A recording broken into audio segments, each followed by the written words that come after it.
اور قرآن کریم د محفل عظمت مونږ ته بیان کو چې د محفل کې شرکت د پاره اسمانون نه فرښتې راځي د دې خلکو حفاظت د پاره الله رب العزت فرښتې را لیږي. دارنګ تاسو ته ډېر ښکلی بیان وکړم. دین بعد دعوت ورکوم ابو بکر لا د مولانا مراد صاحب شاگرد دی حلقه کوهاټ روډ نه چې راشي او بیان وکړي. ابو بکر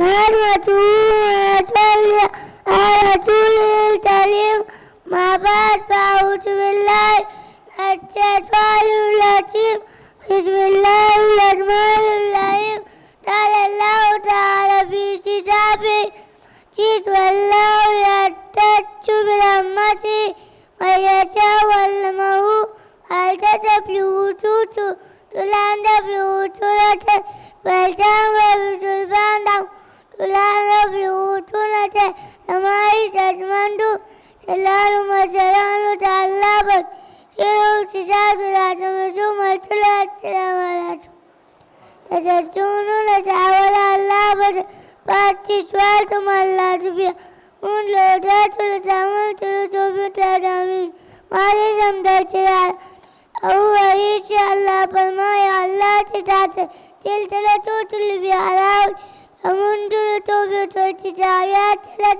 تلتو اللي بيعلاوي تهت تلتو بيتولتي تبندو تلت والتوت اللي بيعلاوي تبالتولان ديتين نانو مجمالات تيتيلا لازم يجيت الله التلت لامن دوتات واتلاوات بالتولان ديتينو أعوذ بالله من الشيطان الرجيم بسم الله الرحمن الرحيم إنا أعطيناك الكوثر فصل لربك وانحر إن شانئك هو الأبتر إمام مبشر آمنت به وملائكته وكتبه ورسله ومن تتلهل وسل ومن اللسان بعد مؤتمر وانت بالله كما هو بيت وصفات وتبرت بها تتلى من لسان وتثبت من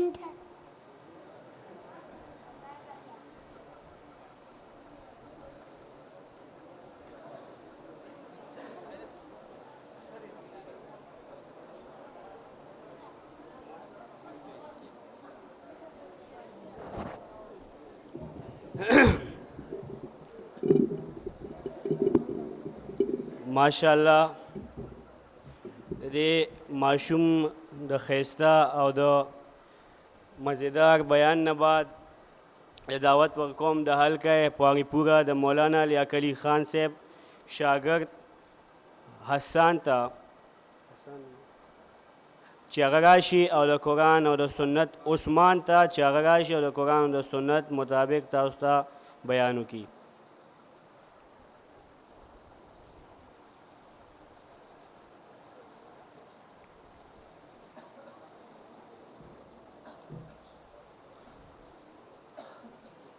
الحمد لله رب العالمين الصلاة والسلام على سيدنا المرسلين أما بعد فأعوذ بالله من الشيطان الرجيم بسم الله الرحمن الرحيم وإنه لذكر لك ولقومك وسوف تسألون سبحان ربك رب العزة أما يصفون وسلام على المرسلين والحمد لله رب العالمين.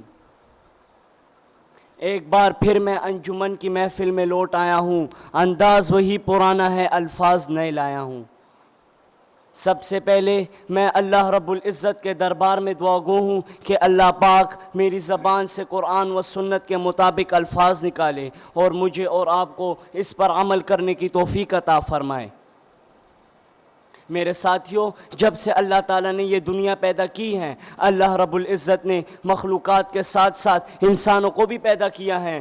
اللہ رب العزت نے انسانوں کو بے شمار نعمتیں عطا کی ہیں، جس کا ذکر اللہ تعالیٰ خود سورۃ النحل میں کرتے ہیں، وَمَا بِكُم مِّن نِّعْمَةٍ فَمِنَ اللَّهِ، اور جو تمہارے پاس نعمتیں ہیں یہ تمام نعمتیں اللہ تعالیٰ کی ہیں۔ اور اسی طرح سورۃ الرحمن میں بھی اللہ تعالیٰ فرماتے ہیں فَبِأَيِّ آلَاءِ رَبِّكُمَا تُكَذِّبَانِ، بھلا تم اپنے رب کی کون کون سی نعمتوں کو جھٹلاؤ گے۔ اور اسی طرح سورۃ الجاثیہ میں بھی اللہ تعالیٰ فرماتے ہیں جمیعا منہ، تمام نعمتیں اللہ تعالیٰ کی ہے۔ تمام نعمتوں کو دینے والا صرف اللہ تعالیٰ کی ذات ہے، اللہ تعالیٰ کے سوا اور کوئی نہیں ہے۔ ان تمام نعمتوں میں سے ایک نعمت ایسی بھی ہے کہ جس کا تعلق جنت اور جہنم سے ہے، جس کا تعلق اللہ کی رضامندی اور ناراضگی سے ہے۔ اس سے تعلق رکھا تو جنت ورنہ جہنم، وہ ہے قرآن مجید و فرقان حکیم۔ قرآن مجید وہ اہم و ہدایت والی کتاب ہے کہ جس مہینے نازل کی گئی وہ مہینے مہینوں کا سردار کہلایا گیا، اور جس نبی پہ نازل کی گئی وہ نبی نبیوں کا سردار کہلایا گیا،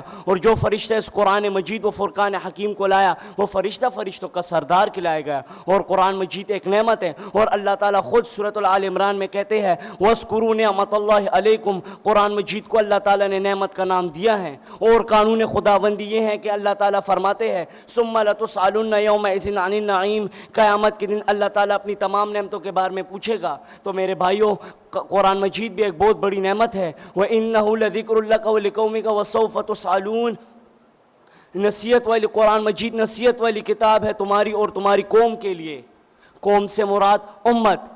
امام حسن بصری رحمۃ اللہ علیہ فرماتے ہیں قوم سے مراد امت، حضرت محمد صلی اللہ علیہ وسلم کی قوم ان کی امت ہی تھی۔ تو قیامت کے دن میرے بھائیوں اللہ تعالیٰ قرآن مجید کے بارے میں بھی پوچھے گا کیا تم لوگوں نے اس کو وقت دیا تھا، کیا تم لوگوں نے اس پر عمل کیا تھا، کیا تم لوگوں نے اس سے اپنا عقیدہ درست کیا تھا، کیا تم لوگوں نے اس کو سیکھ کے دوسروں کو سکھایا تھا۔ اور اللہ تعالیٰ نے یہ فرض کتاب کی ہے، اور اللہ تعالیٰ خود کہتے ہیں ان الذی فرض علیک القرآن، وہ ذات جس سے قرآن مجید کو فرض کیا۔ تو یاد رکھو قرآن مجید بھی فرض ہے، اور اللہ تعالیٰ فرض کے بارے میں پوچھے گا کیا تم لوگوں نے اس کو وقت دیا تھا یا نہیں، تم نے قرآن مجید کو بھول دیا تھا، کیا تم لوگوں نے قرآن مجید کو وقت دیا تھا یا نہیں، تم دنیائی کاموں میں لگ گئے اور قرآن مجید تم سے بھول گیا۔ تو میرے بھائیوں قرآن مجید کیسے سیکھا جائے گا؟ درس میں آ کے سیکھا جائے گا۔ قرآن مجید کی کیسے دعوت دو گے؟ قرآن مجید آ کے آپ درس سے سیکھو گے۔ قرآن مجید ایک بہت اہم کتاب ہے، اور حضرت محمد صلی اللہ علیہ وسلم فرماتے ہیں خیرکم من تعلم القرآن وعلمہ، تم لوگوں میں سے بہترین وہ شخص ہے جو خود قرآن مجید سیکھے اور دوسروں کو سکھائے۔ میرے بھائیوں خود قرآن مجید سیکھو اور دوسروں کو سکھاؤ، اور قرآن مجید کی دعوت دو اور قرآن مجید کے لیے زندگی گزارو۔ یا اللہ میرے استاد محترم مولانا شیخ القرآن خلیل الرحمن کی عمر میں علم اضافہ فرما، اور اس کا سایہ سلامت ہمیشہ عمر رکھ۔ حسن کردار سے نور مجسم بھی ہو جائے کہ ابلیس بھی تجھے دیکھے تو مسلمان ہو جائے۔ وآخر الدعوانا الحمدللہ رب العالمین۔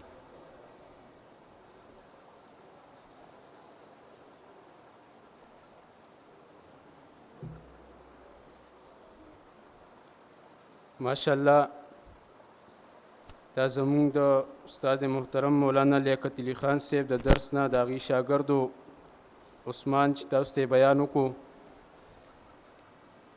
یو خبره کوم حلقې ډېرې دي، که په دې کې د بعضو ملګرو بیانات هغه رانشي نو هغې دې پې خفه کېږي نه، او د ملګرو نه که څه غلطي کېږي نو ملګرو له پکار دي چې هغې پسې خندا نه کوي بلکې د هغې دپاره دعاګانې کوي چې هر ملګری دې په ښه طریقه باندې بیان وکړي۔ د دې نه بعد زه دعوت ورکوم د حلقې شاهین مسلم ټاون شاډن نه د مولانا اسلام ګل صاحب د هغې د درس ملګری دی طاهر الله چې راشي او ستاسو مخې ته بیان وکړي۔ د مولانا اسلام ګل صاحب د درس نه طاهر.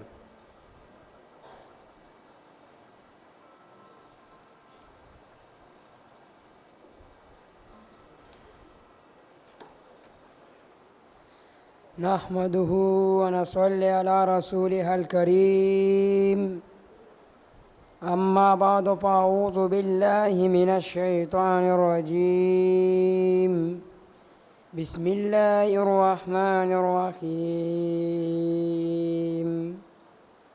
ألف لام ميم، ذلك الكتاب لا ريب فيه هدى للمتقين، زما عزتمندو مشرانو کشرانو اور امزول ورونو، زه د الله پاک په دربار کې دعا کویم الله پاک ته زما د خولې نه قرآن مطابق خبرې وباسي او الله پاک ته په دې خبرو باندې ما او تاسو له عمل کولو توفیق راکړي او الله پاک ته دا خبرې ما او تاسو له په آخرت کې نجات د خلاصون ذریعه وګرځوي.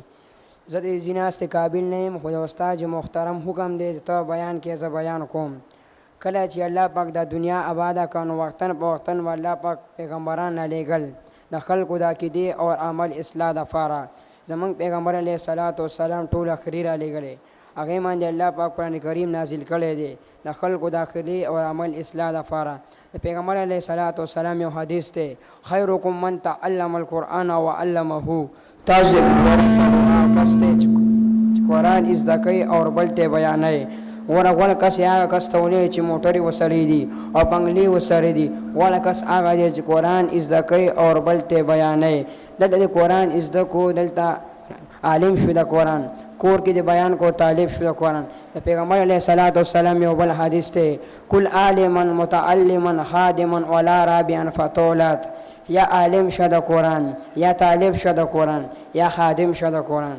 څلورم مو جوړېږه تباه بشي. څلورم څه معنی؟ چې نه قرآن زده کوي نه قرآن بیانوي او نه د قرآن والا خدمت کوي، نو څلورم به تباه شي. او چې پنځم شي بیا قرآن والا پسې خبرې کوي، دا تباه نه پسې زیات تباه شو. او تدید نه الله پاک ذکر کوي الف لام میم تدیو رب ان الله پوهېږي ذالک الکتاب و دا عظیم شان کتاب دی. ګوره کومې فرشتې چې راوړې حضرت جبرائیل علیه الصلاۃ والسلام د ټولو فرشتو سردار وګرځېده. کوم پیغمبر نه چې راغلی محمد رسول الله د ټولو پیغمبرانو سردار وګرځېدو. کومه شپه کې چې راغلی لیلة القدر د 10,000 شپو نه الله پاک عزتمند کړه، الله پاک عزت ورکړو. کومه میاشت کې چې راغلی رمضان 10,000 میاشتو نه الله بهتر کړو، عزت ورکړو. چې زمونږ او ستاسو تعلق قرآن سره شي الله پاک هم ډېر عزتمند کړي. ګوره بیا هغه لرګي ته وګورئ، څوک دې چوکاټونه سازي، څوک دې دروازې سازي، څوک دې څه سازي، څوک دې څه سازي.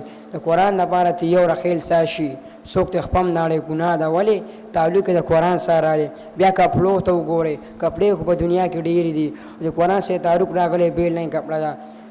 کڅوړی په جومات کې په پاکه ځمکه پرته وي، کس یې راولي سیټ ته یې کېږدي، ولې د چا خپه پرې رانشي، تعلق یې د قرآن سره راغلی. چې زمونږ او ستاسو تعلق د قرآن سره راشي الله پاک هم ډېر عزتمند کړي.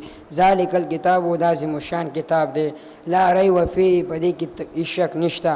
که چا ویل کې چا شک کړی کافر دی. زما او ستا مخامخ به مسلمان ښکاري خو مېسې کافر دی. هدی للمتقین، مضبوطیا لپاره متقیانو. الله پاک دې ما له په لږ بیان باندې عمل کړو. په هغه کې وخت دی. الحمدلله رب العالمین.